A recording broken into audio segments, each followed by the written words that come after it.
Как нарциссы имитируют эмпатию? Мне недавно задали вопрос такой, может ли нарцисс имитировать эмпатию? Я говорю, что ну да, и мне задали закономерный вопрос, а как именно? Ну вот, в общем-то, я начал отвечать и понял, что по этому поводу неплохо бы записать видео, где я структурно обо всем говорю. То есть, если вы столкнулись с человеком, за которым вы как бы так подозреваете большое количество ярко выраженных нарциссических черт, то есть, что это человек нарцисс, и вы понимаете, что он вроде бы как вам сочувствует, то, возможно, он вам не сочувствует, а вы как бы попадаете под его эту манипуляцию. Он старается имитировать эмпатию. Меня зовут Евгений Масеев, я психиатр и психотерапевт, и мы сегодня с вами поговорим о том, как может нарцисс имитировать эмпатию. Если вам эта тема кажется интересной, можете сразу поставить лайк, подписывайтесь на мой канал, чтобы не потерять меня, и мы с вами начинаем. Ну, первый способ, самый простой для нарцисса, как он имитирует эмпатию, он зеркалит вас. То есть, предположим, он видит, что вы расстроены, какая-то неприятность случилась, он видит вашу мимику, ну, скажем, вам грустно, вам больно, вы расстроены, он видит эту мимику, он ее как-то копирует, он как-то подстраивается под ваш вот голос и говорит, что я понимаю, что тебе тяжело, да, конечно, грустно, вот такое случается иногда. Он вроде бы вам сочувствует, на самом деле потом вы понимаете, что он вот эту вашу боль, эту вашу, по сути, какую-то слабость, минуты такой слабости использует против вас. То есть он кому-то об этом рассказывает или не знаю, или просто вот он вам не сочувствовал, он это использует как информацию о вас. Ну и вывод здесь такой, что это не сочувствие, это инструмент сближения и контроля. То есть когда человеку плохо, другой кто-то там подсаживается и вроде как делает вид, говорит правильные слова, там какие-то сочувствия, такой человек нами воспринимается, людьми такими гармоничными, здоровыми, как какой-то вроде бы близкий, открытый, такой эмпатичный. Мы как бы к нему располагаемся, а он нас может таким образом контролировать потом. Вторая вещь — это правильные фразы и реакции. То есть, опять же, когда вы как-то переживаете, он может говорить какие-нибудь слова типа «ну это ужасно», «ну конечно же, как так можно, ты заслуживаешь лучшего». На самом деле он позже может использовать эту ситуацию, предположим, скажет, что вот я же тебя поддерживал, а ты все равно все там испортила, то есть вот ты виноват. То есть, таким образом он как бы будет манипулировать через вину, он будет как-то вас укалывать. То есть на самом деле за этими правильными словами лежит не его какая-то эмпатия и тонкое чувствование момента и ваших каких-то переживаний, а просто попытка быть таким, как бы, играть своего парня и иметь такую маску такого сопереживателя. Он просто вот как бы таким образом, втирается в доверие, грубо говоря, чтобы получить, опять же, контроль, что для нарцисса очень важно. Третья вещь — это такая забота на публике. Здесь, кстати, это очень характерно для нарцисса, он здесь показывает свою такую двуличность. То есть, когда вы вместе на публике, он как-то заботится о вас, он старается быть каким-то таким вежливым, он как-то, выглядит каким-то очень, знаете, таким хорошим, заботливым человеком, а наедине, вот когда вы приходите домой, например, с вечеринки, он вдруг холодный, с вами не разговаривает, такой вот какой-то жестокосердечный становится.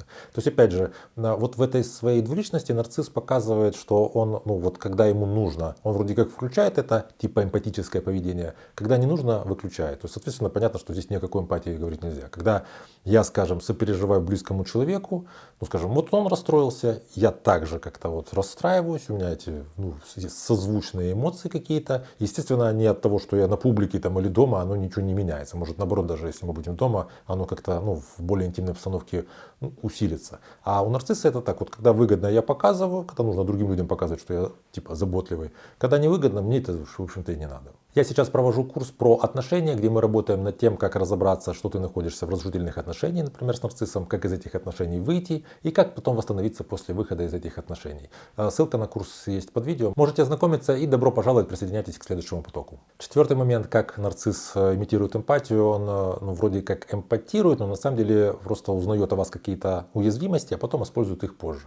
Предположим, вы поделились с близким человеком с нарциссическими чертами о том, что вот вам кажется, что вас на работе, в коллективе не принимают, как-то вам не удается там с ними сдружиться, или там куда-нибудь выходили на какие-нибудь там хоббийные дела, и там тоже как-то вас вот не принимают. Он говорит, да ничего страшного, ты себе надумываешь, все тебя хорошо принимают, хороший ты человек.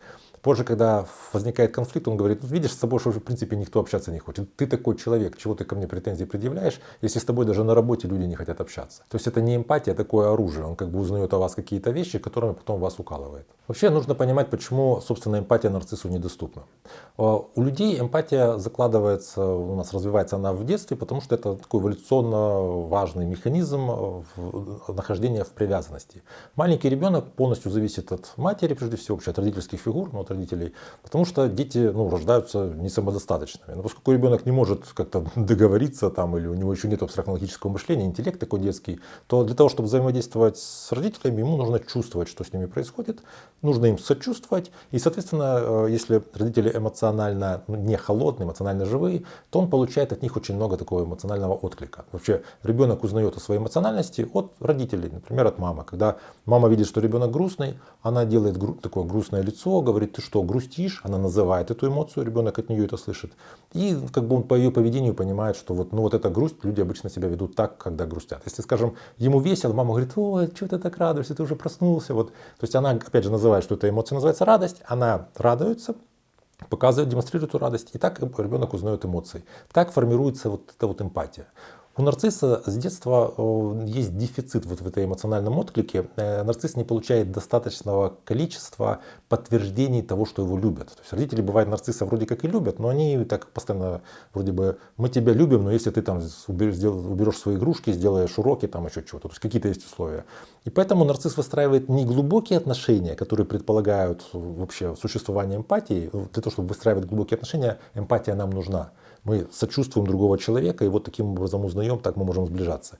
А нарциссу необходимы поверхностные отношения. Нарциссу нужны люди, которые будут давать ему то, что мы называем нарциссическим ресурсом. То есть вот эти вот слова подтверждения его значимости, какой-то яркости, блистательности, там, окейности и так далее. А это вообще для этого эмпатия не нужна. Поэтому, в принципе, нарциссу как бы, возможно, эмпатия-то и доступна, но он до нее никогда не доходит, это не то, что ему интересно. Поэтому нарциссы могут имитировать эмпатию, иногда достаточно, так сказать, убедительно, потому что в отличие от психопатов, у которых эмпатии просто нет и быть не может, им очень сложно вообще даже ее имитировать. Они, в общем-то, и особо и не стараются.